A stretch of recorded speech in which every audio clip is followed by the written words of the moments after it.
Hello, grades and learners! Welcome to another episode packed with fresh and exciting learning experiences designed just for you. I hope you're having a wonderful day. I am your mentor on duty in this another episode, Teacher Redency Andres, but you can call me Sir Red for short. I know that you're very excited for this fun-filled learning, so let's get started!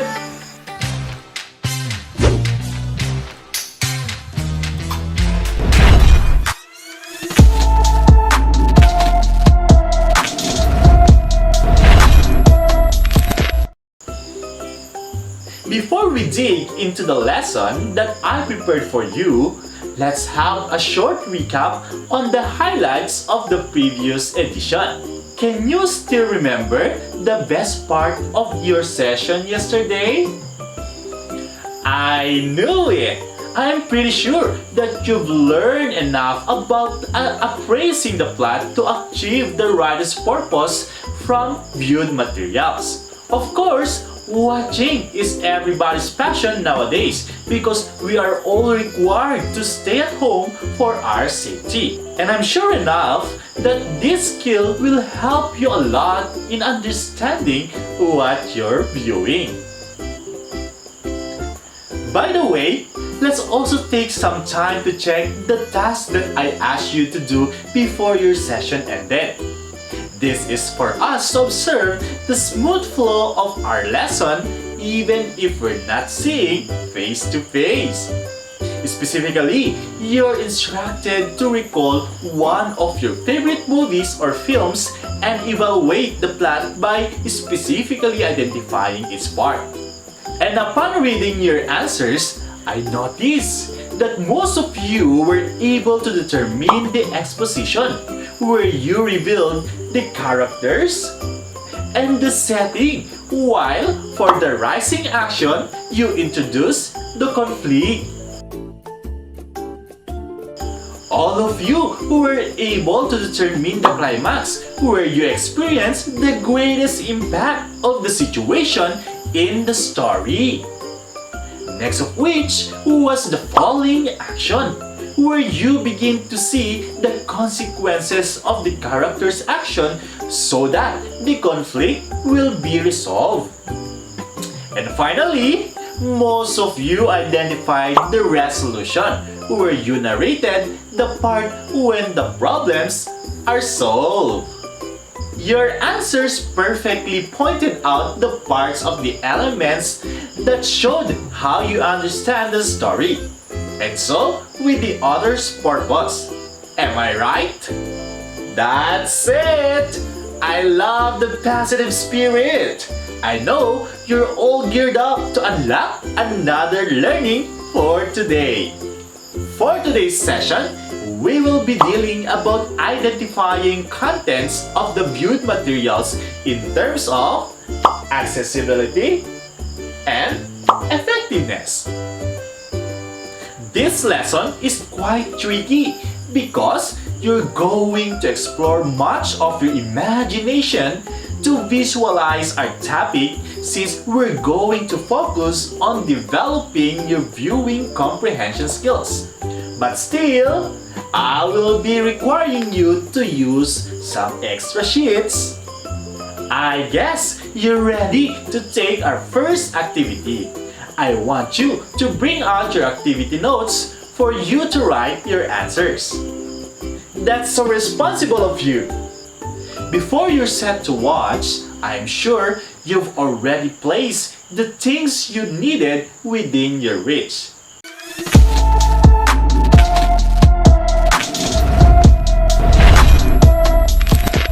Our first activity is called Hear Me?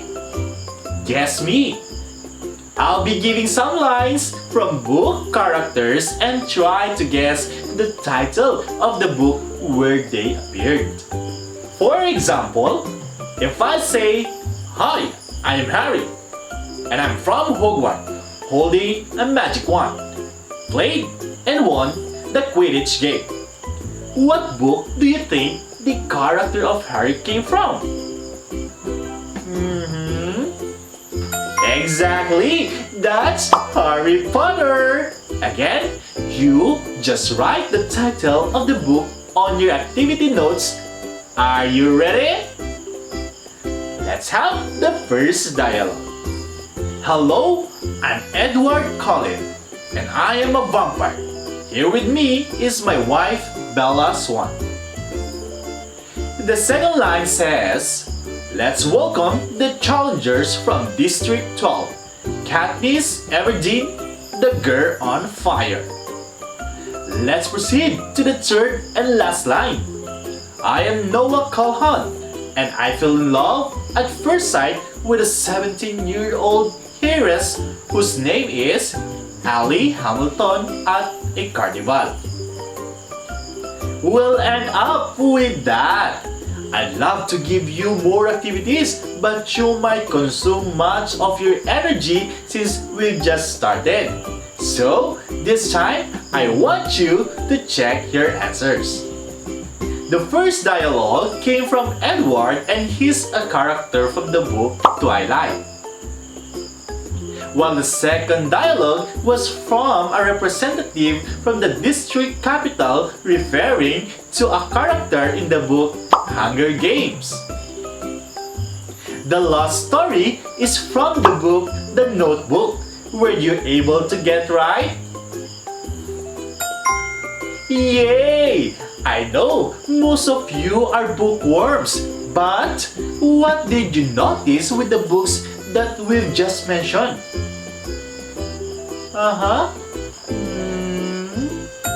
Great observation! They are all best-selling books turned into blockbuster movies. By the way, have you ever read one of these before you were able to watch it? I know majority said yes, and I'm confident that you can also enumerate more examples for it. This activity we just had is a way for you to develop the skills that I've been telling in the earlier part of our program. Comparing and contrasting the content of these materials will surely lead you to identify the most accessible and most effective source of information. It's just like determining the differences of the presentation of what you've read and what you've watched based on the same plot or storyline. Don't you know that aside from books and movies, there are also other visual materials which can also be a source of information? These are also called visual communication that comes in varied forms that serve to different purposes. Visual forms such as news broadcasts and documentaries are primarily made for the purpose of disseminating information or raising the awareness of the audience about different issues. Like for example, if you want to listen to a news about our current community quarantine status, where will you prefer to get your information? Will it be over the news aired on TV or radio? Or anything that appears to our news feed in your Facebook account? That's amazing! Of course, we'll just wait for the news coming from our favorite news program instead of risking ourselves for the fake news that may be spreading all over the internet. It is because when we're acquiring information, we have to be vigilant and consider its accessibility and effectiveness. We also have moving images like films, televisions, and videos. I know most of them are made to entertain. Some are meant to stir the viewer's imagination or refine their audience's artistic sense. Will you name some of your favorite movies? Wow! Very good! Some of you already fell in love with the different stories shown from various video apps like Netflix, iFlix, WeTV, and VIU, and other apps that became popular since the start of the community lockdown. Anyway, these are different forms of online videos, like vlogs of various personalities that we usually encounter in different social media platforms that have grown exponentially in number and have gained widespread viewership. This is where we can use the word trending that usually get netizens' attention. This type of materials that we watch are considered to be outside sources of information. This is where your skill comes in. Do you know how?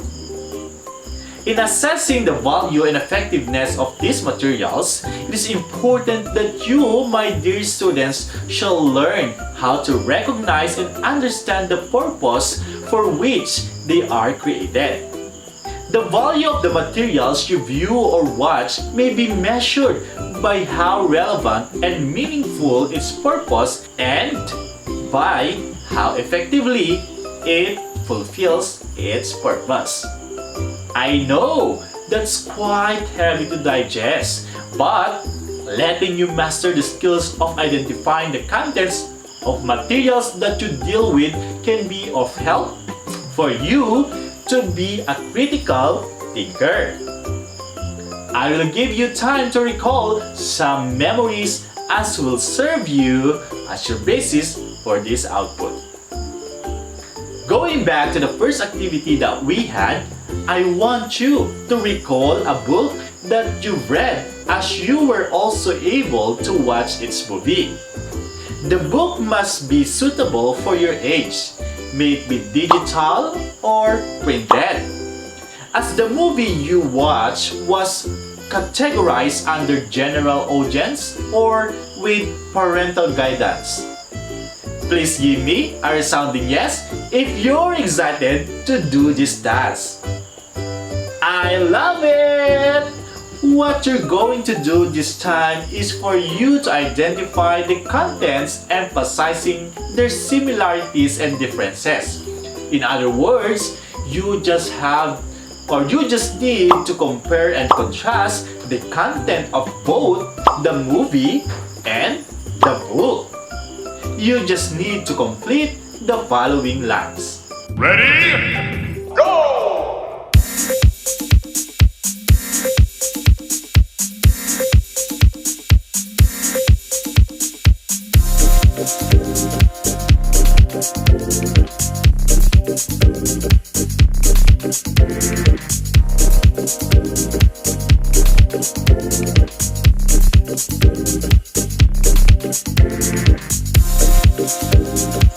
You are going to accomplish the task in paragraph form.